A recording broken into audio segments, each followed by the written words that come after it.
Monsieur le ministre de la Santé et de l'Action sociale nous a fait l'honneur de répondre favorablement à notre demande d'audience.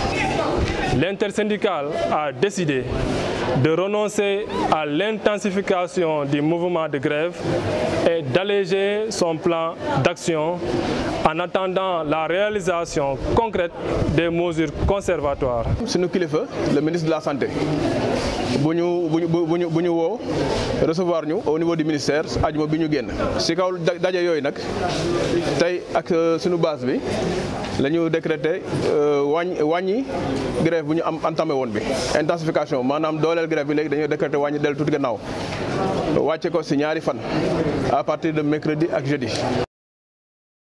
Je suis Dr Marc Manga, coordinateur de l'intersyndicale de l'hôpital de la Paix de Ziguinchor. L'intersyndicale de l'hôpital de la Paix est déterminée à défendre les intérêts matériels et moraux des travailleurs. Elle a lancé un mouvement de grève depuis 2 mois pour réclamer de meilleures conditions de travail et de séjour des usagers. Nous saluons les médiations faites par Monsieur le Président du Conseil d'administration et Monsieur le Directeur régional de la Santé de Ziguinchor.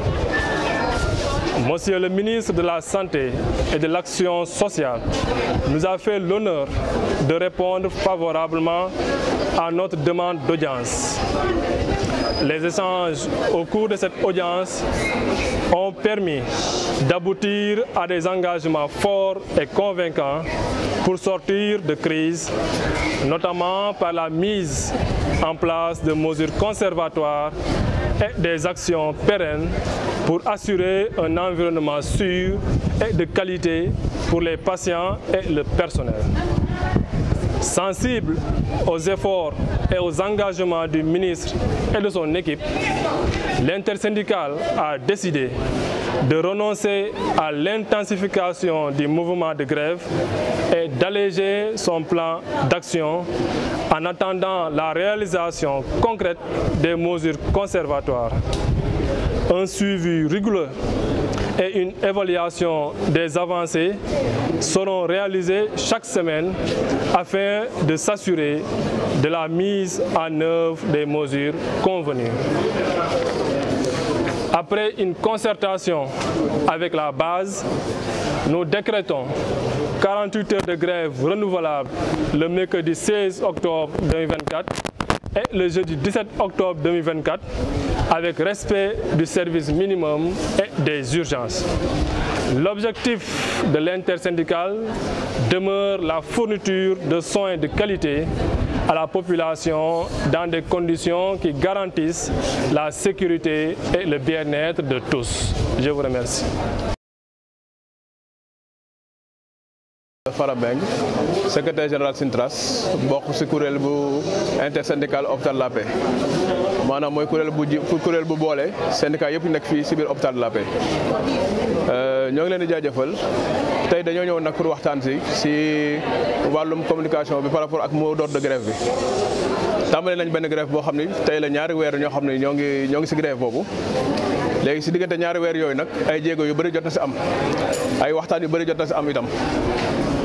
C'est l'occasion ñu jaajëfal suñu président conseil d'administration ak monsieur le directeur de la régional de la santé ñoo xam ni ak itam suñu kilifa le ministre de la santé bu ñu woo recevoir ñu au niveau du ministère ajuma bi ñu génn.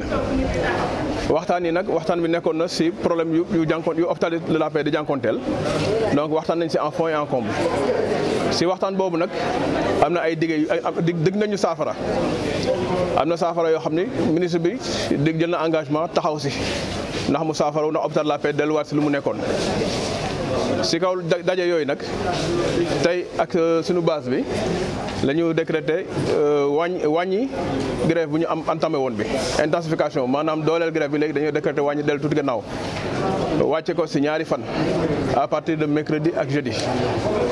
su loolu weesoo nag ñoo ngi réitéré suñu kilifa yi ak bépp ñoo xam ni ñoo ñu yëlef pour hôpital La Paix dellusiwaat si lu mu nekkoon maanaam ñu am ay jumtukaay yu am maana lu ñuy may ñu mën a liggéey ak liggéeyal ñen pour saafara jàngoro population bu Ziguinchor boo xam ne moo ñu tax a jóg jërë ngeen jëf.